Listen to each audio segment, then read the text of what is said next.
I want to talk to you about dead money. Do you have any of it? And if you do have any of it, should you care? Should you be doing something about it? Let's discuss.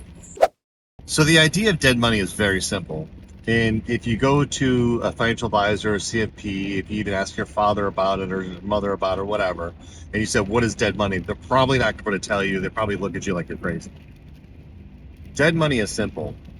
Dead money is money that is sitting somewhere that is earning no return on investment whatsoever. Like basically, it's not doing anything for you whatsoever.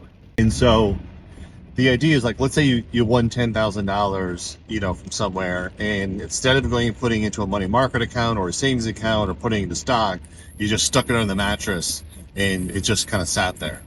15 years from now, you'll still have $10,000. That is dead money. It's not doing anything. It's not getting interest. It's not helping you out any way whatsoever. It is money that you probably have earned, but that earnings and that money that you have isn't doing anything else. It's just sitting there. It's dead money. And so this is a very important concept because the wealthy, the generational wealthy, never, ever, ever, ever, ever want to have any kind of money just sitting there. And in fact, if you went to a CFP or a financial advisor and you said to them, hey, I have $10,000. What do you think I should be doing with that money? In a lot of cases, they'll say, well, why don't you fund an IRA?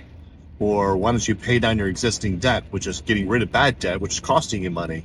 But they'd say, put that money to work, have it go do something. But for some odd reason, those same people will tell you to pay off the mortgage on your property. The average American right now, their interest rate on their property is like 3%, 3.5%, because we had some historically low interest rates over the last couple of years as we got back out of COVID. And there's gurus out there that are like, there are people, a whole cults of people that are working to pay off their mortgage and their property. The problem is, let's say you have a house that's worth $500,000, you pay it off, so you have zero mortgage payment whatsoever. That might give you some security in the idea of like, oh, I don't have a mortgage payment, so I'm debt free. But you're not really debt free, and you never really own the property because you still always have to pay taxes and insurance on it. So there's still always going to be payment there. The difference is you're just not making a mortgage payment. But the problem is if I pay off the mortgage and so I own the house outright, and let's say it's worth $500,000, while it's still going to go up in value and appreciate, it's going to do that anyway, regardless if I have the house paid off or not. Having the house paid off has nothing to do with actually the house going up in value. So it doesn't benefit there. Having the house paid off only gives you this sort of false sense of security that you own the house and that you're now more financially stable. 100% incorrect. That $500,000 just put into like an S&P index fund, let's just say for the sake of math, you get a 10% return on that.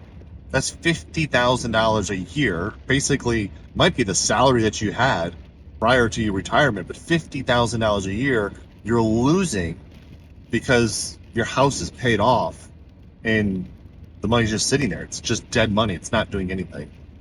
The contrary to that, if you kept that 3% mortgage, so let's say you earn the same 10% return in the stock market, while you had to pay the 3, you're gaining 10, so your net is 7.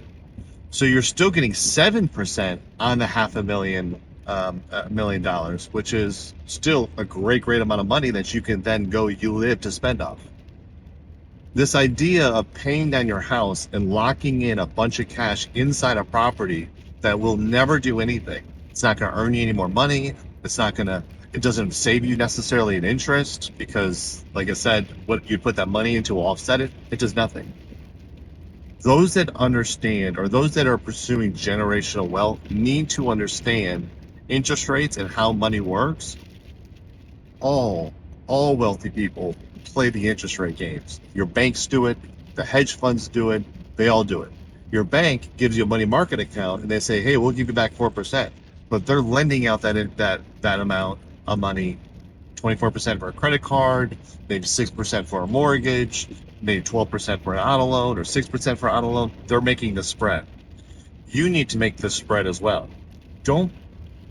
I would pay off my house at a 3%, 4% interest rate, because if I can make more money in the market, I'll earn the spread, and that will perpetually always feed me. In addition to that, if that house that I purchased for $500,000, if it increases to $800,000, I'm going to pull out the $300,000 in equity out of that property, do a refinance, and so I'll have an $800,000 at the 3% or 4% or whatever my mortgage will be at that particular time, and I'll deploy all of that in there because equity is also dead money. Now that sounds crazy because you're like, well, then you have this mortgage payment. What if investments don't go right? Put in safe investments that have historically have averages that have been there for 30, 40, 50, 60 years. Very simple. The worst thing you can do is sit on a bunch of equity and sit on a bunch of money and not have it working for you. The best thing you can do is ensure that every single dollar short of a emergency fund is working for you in either saving you an interest by paying off credit cards that might be a 24% interest rate, and I can get better return on that, or by making money like in a stock market and earning money off what is costing you to have that money. This is a principle of the rich. It is a key principle of the rich. You only need to make 3 or 4% off your money. The goal then is to get $4, $5, $6 million at 3 to 4% a year. That is how you become generational wealth. That's how you create generational wealth.